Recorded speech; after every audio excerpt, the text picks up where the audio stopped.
उदेश भाई कैसे उदास हो, क्या बात है?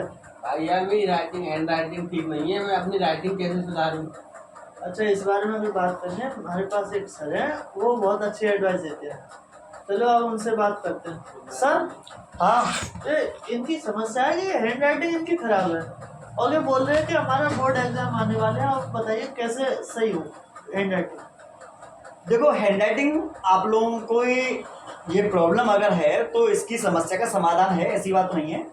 और देखो अगर आप लोगों के मन में ये चल रहा हो कि सर अगर हमारी राइटिंग खराब है तो बोर्ड एग्जाम में नंबरों पर कोई प्रभाव पड़ेगा नहीं पड़ेगा, हो सकता है तुम्हारे मन में ये हो, तो मैं सही मायने में अगर तुम्हें जवाब दूं तो बोर्ड एग्जाम में राइटिंग का प्रभाव पड़ता है। जैसे मैं हूं, मैं एक टीचर हूं, मैं बायोलॉजी पढ़ाता हूं, हो सकता है तुम लोगों को ना पता हो क्योंकि तुम तो अभी बाहर से आए हुए हो, तुम्हें नहीं पता होगा। मैं बायोलॉजी का टीचर हूं और आपको बताऊं बायोलॉजी में डेली पढ़ाता हूं, ये जितनी बुक्स वगैरह हमारी है मैं डेली बायोलॉजी पढ़ाता हूं। तो जैसे एक मैं तुम्हें बात बता रहा हूं कि जब मैं कॉपी चेक करता हूं, जैसे मैंने तुम्हारा टेस्ट लिया, अपने बच्चों का टेस्ट लेता हूं, जब मैं कॉपी चेक कर रहा होता हूं तो मान लो एक तरफ हमारे ये व्यक्ति बैठे हुए हैं, एक तरफ तुम बैठे हुए हो। अगर इस बच्चे की राइटिंग अच्छी है तो मैं इसे नंबर ज़्यादा दूंगा और तुम्हारी राइटिंग खराब है मैं तुम्हारे नंबर काट दूंगा। इसका मतलब क्या हुआ कि जिसकी राइटिंग खराब होती है उसके नंबर कटते हैं। बहुत से टीचर बोलते हैं कि राइटिंग का प्रभाव नहीं पड़ता, मैं कह रहा हूं कि राइटिंग का प्रभाव पड़ता है। तुम्हारी कॉपी को कौन चेक करते हैं ये बताओ पहले? टीचर, बोर्ड एग्जाम ना। टीचर ही चेक करेंगे ना।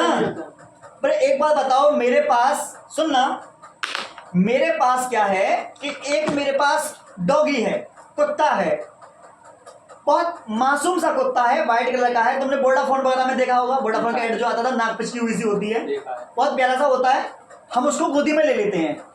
और एक तरफ मान लो सुगरिया का बच्चा है जो नाली में से कीचड़ में से आया है, वो भी बच्चा है, क्या हम उसे गोदी में लेंगे? नहीं लेंगे ना। ये ह्यूमन साइकोलॉजी है भाई कि जो जितना अच्छा दिखेगा वो उतना अच्छा नंबर ले जाएगा। बात में नहीं, हमको पता है, तुमको भी पता होगा कि जब हम किसी लड़की से मिलने के लिए जाते हैं तो अच्छे भाई कटिंग वगैरह भी करके जाते हैं, शर्ट भी अच्छी पहन के जाते हैं। क्यों? First impression is the last impression. ये हमारे टीचर कहा करते थे कि जब हम किसी के सामने अपने आप को रिप्रेजेंट करते हैं तो फर्स्ट इंप्रेशन पढ़ना चाहिए अच्छा। तो जब आप बोर्ड एग्जाम में कॉपी लिखते हो और कॉपी तुम्हारी बहुत बेकार है, कॉपी में तुम्हारी काट पीट हो रही है, कॉपी में तुम शब्द ठीक से नहीं लिख रहे, कॉपी में आप अंडरलाइन तक नहीं कर रहे हो, कॉपी में आप लोग छोड़ छोड़ कर कॉपी में लिख रहे हो, या कॉपी में डायग्राम बिल्कुल बुरी तरीके से बनाए हुए हो, तो कॉपी एक बार बताओ तुम्हें नंबर क्यों ज़्यादा देगा कोई टीचर? और ये बंदा है, राइटिंग बहुत बढ़िया, एकदम जबरदस्त राइटिंग है इसकी, ब्लैक पेन ब्लू पेन का दोनों का इस्तेमाल कर रहा है लड़का, दोनों तरफ लाइनिंग खींच रखी है इसने, स्केल का इस्तेमाल किया है इसने, डायग्राम एकदम मतलब जबरदस्त डायग्राम बनाया है, डायग्राम के सभी के नाम इसने लिख रखे हैं, क्वेश्चन की हेडिंग अच्छी तरीके से बना रखी है, आंसर ब्लू पेन से अच्छे तरीके से लिखा है, वर्ड लिमिट का ध्यान रखा है इस लड़के ने। तो एक बात बताओ, तुम खुद सोच के बताओ, मुझसे मत पूछो, तो मैं इसको नंबर ज्यादा दूंगा या तुम्हें नंबर ज्यादा दूंगा? इनके लिए। इनको नंबर मिलेगा नहीं। क्यों नंबर ज्यादा मिल दिए मैंने इसको? क्योंकि इनकी हैंड राइटिंग बढ़िया है और इनकी प्रेजेंटेशन बढ़िया। तो अब आपके दिमाग में आ गया होगा कि अगर आपको टीचर से नंबर लेने हैं तो आपको कुछ कॉपी में ऐसा काम करना होगा जिससे कि वो तुम्हारी कॉपी को देखकर ज्यादा नंबर दे सके। जब तुम्हारी राइटिंग अच्छी होती है ना तो यकीन मानो पूरा क्वेश्चन भी नहीं पढ़ता, टीचर ऐसे राइट करके पूरे नंबर देते हैं, पास में नहीं। और अगर तुमने उल्टी सीधी राइटिंग बना रखी है तो तुम्हारे नंबर तो भाई साहब मुश्किल है कि ज्यादा दे दे। बोर्ड एग्जाम का रूल पढ़ के देखना, पढ़ा है? मुझे नहीं लग रहा पढ़ा होगा। नहीं पढ़ा। बोर्ड एग्जाम वाले कहते हैं कि जिसकी राइटिंग अच्छी होगी उनको एक नंबर बोनस में भी दिया जाता है, बोनस भी मिलता है तुम्हें, एक नंबर एक्स्ट्रा मिलेगा तुम्हारी अगर राइटिंग अच्छी होगी तो। और बताओ, एक तुमने भी सुना होगा, शादी में जाते हो? जाते हैं। ऐसे ही चल देते हैं क्या? नहीं, नहा धोते हैं, परफ्यूम वगैरह लगाते हैं, बाल वगैरह काटते हैं, पास में नहीं, चेन वगैरह गली वगैरह में डालना और वॉच वगैरह पहनकर, जूते वगैरह पहनकर तभी तो जाते हैं, ऐसे थोड़ी चल देते हैं। तो वो क्या था, वो जब तुम कहीं पार्टी में जा रहे थे वो तुम्हारी क्या थी? प्रेजेंटेशन थी। वहां पर आप कैसे दिख रहे हो? अच्छे। पास में नहीं, कॉपी अच्छी क्यों नहीं बनाते फिर? कॉपी तुमको ऐसा महसूस होता है कि भाई पेपर में हम कॉपी में कुछ भी लिख कर चले जाएं और पेपर वाले नंबर ऐसे ही दे देंगे। सामने वाला नंबर क्यों दे देगा? क्या तुम्हारा चाचा लगते हैं या ताऊ लगते हैं वो? क्या वो तुम्हारी जानकारी के हैं या वो तुम्हें ऐसे नंबर दे देंगे? ना तुम्हें जानते ना पहचानते, तुम्हारा फोटो तक तो जाएगा नहीं, उस पर रोल नंबर बढ़ा जाएगा, नंबर नहीं मिल सकते। अगर आपको नंबर लेने हैं तो आपको अपनी राइटिंग पर, प्रेजेंटेशन पर आज से अभी से काम करना होगा। ये काम एक दिन में नहीं होगा। हो सकता है आपको प्रॉब्लम होगी, धीमे धीमे लिखो, स्टार्टिंग धीमे से करो, धीमे धीमे लिखो, समान गैप देना है आपको, ना ज़्यादा बड़ा लिखना है ना ज़्यादा छोटा लिखना है। आंसर को हमेशा ब्लू पेन से लिखो, ब्लैक पेन से हेडिंग वगैरह बनाओ। कॉपी में जब लिखो, अगर लॉन्ग आंसर कोई दे रखा है तो उसे पॉइंट वाइज करो, और जिस पॉइंट को लिखते हैं, और कभी कभी तुमको देखा होगा, हम तो अपने बच्चों को कराते हैं कि कोई मेन बात होती है हम तुरंत अंडरलाइन करवा देते हैं, तुम भी अंडरलाइन करो, जिससे कि टीचर अंडरलाइन वाली बात को देखे और वो समझ जाए कि बच्चे में दम है। कोई अंडरलाइन नहीं कर रहा, तुम अंडरलाइन कर रहे हो, इसका मतलब लगेगा ना उसे कि इस बच्चे में कुछ खास बात है, तब तुम्हें अच्छा नंबर देगा वो। डायग्राम तो तुमने बनाया, इतना बुरा बुरा डायग्राम बनाते हैं भाई, शुक्राणु का बनवा लेते हैं तो लगता नहीं शुक्राणु बनाया है, ऐसा लगता है कि हाथी का शुक्राणु बना दिया लोगों ने, ऐसा लगता है कि शुक्राणु को पोलियो मार गया है, ऐसे ऐसे शुक्राणु बना के चले जाते हैं। शुक्राणु को बना रहे तो परफेक्ट तो बनाओ। हमने एक बार अपने बच्चे से बनवाया था कि भाई स्त्री जनतंत्र का चित्र बनाओ, भाई ने भाई इतना बुरा चित्र बनाया स्त्री जनतंत्र का, सोच नहीं सकते, पर देख के मुझे हंसी आ गई भाई। तो सर जैसे डायग्राम होते हैं, इनकी प्रैक्टिस की जा सकती है? बिल्कुल बिल्कुल बिल्कुल। देखो पहली बात तो ये है कि एक बार में कोई भी काम परफेक्ट तरीके से नहीं हो सकता। मैं अभी कार चलाना सीख रहा था मैं, ठीक है भाई, जब मैं कार चलाना सीख रहा था ना तो ऐसे पसीना आ रहे थे, जब ऐसे चला रहा था पसीने टपक रहे थे, एसी चल रही थी, फिर भी एक बार में मैं कार चलाना नहीं सीखा, एक बार में मैं बाइक चलाना नहीं सीखा, एक बार में मैं साइकिल चलाना नहीं सीखा था भाई। मैंने साइकिल की प्रैक्टिस की थी, मोटरसाइकिल की प्रैक्टिस की, कार की मैं प्रैक्टिस कर रहा हूँ, प्रैक्टिस होने के बाद तब मैं परफेक्ट बनता हूँ।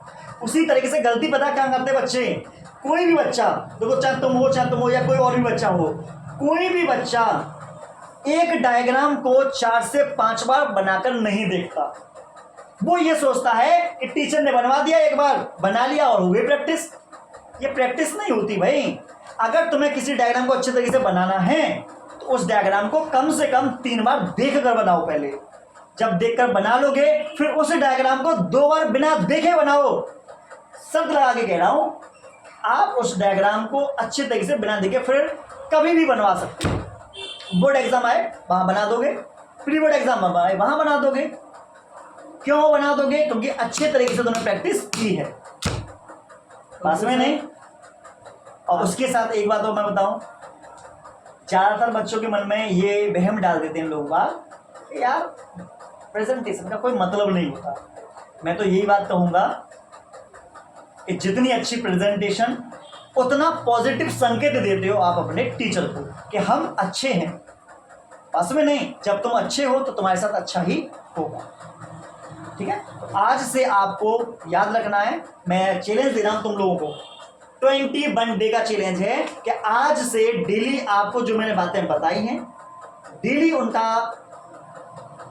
क्या करना है, तुम्हें यूज करना है, उनको फॉलो करना है। और 21 दिन बाद आप मुझे बताएंगे तुम्हारी राइटिंग में इम्प्रूवमेंट हुआ या नहीं। तो सर इम्प्रूवमेंट जैसे हम करेंगे, मतलब किसी वीडियो द्वारा या कैसे भी, तो कोई मतलब वेबसाइट है या कोई यूट्यूब चैनल है जिससे हमें काफ़ी। देखो मैं आपको बिल्कुल सटीक बताता हूँ कि A1 सर यूट्यूब चैनल हमारा खुद का है। आप वहाँ पर जाइए और A1 सर पे जाने का प्लेलिस्ट में जाओ कि यूपी बोर्ड एग्जाम में कॉपी कैसे लिखें या बोर्ड एग्जाम में कॉपी कैसे लिखें। मैंने एक वीडियो नहीं, पूरी 11 वीडियो बनाकर डाल रखी हैं जिसमें आपको जीरो से लेकर टॉपर तक कैसे कॉपी लिखते हैं, किन बातों का ध्यान रखते हैं, कॉपी में क्या गलती नहीं करनी चाहिए, कॉपी में लिखने का क्या तरीका है, कॉपी की प्रेजेंटेशन क्या है, कॉपी को भरना कैसे है, ये सारी बातें मैंने बताई हैं। आप वहां पर जाओ, उन वीडियो को देखो और नॉलेज प्राप्त करो। तो सर आपने जैसा बताया हम वैसा ही करेंगे। बिल्कुल, तो आज से आपको जो मैंने बातें बताई हैं उसको फॉलो आप जरूर करना। और हम आप लोगों से भी कह रहे हैं कि अगर आप लोगों की राइटिंग खराब है तो आज से आप राइटिंग को इम्प्रूव करना शुरू कर देना, क्योंकि इन दोनों की राइटिंग खराब है। मैंने इनको बातें बताई, इन दोनों के माध्यम से ये बातें आपको भी ध्यान में रखनी है और आपको भी अपनी राइटिंग को इम्प्रूव करना होगा। तो आप हमारे दोस्तों के साथ क्या कहना चाहेंगे, हमारे स्टूडेंट हैं? इवन सर को यूट्यूब चैनल सब्सक्राइब करिए, लाइक कमेंट शेयर दबा के कीजिए। आपको कुछ नॉलेज मिलती है या नहीं मिलती, सच बताना, दिल पे हाथ रख के। देखो ऐसा नहीं है कि मैं तुम्हारा सर हूँ मतलब या आपका मैं भाई वगैरह हूँ, आप कुछ भी समझ सकते हैं, ऐसा नहीं। दिल से बोलना कि आपको देखने से कुछ फायदा मिलता है, नहीं मिलता है। मुझे तो पक्का मिलता है।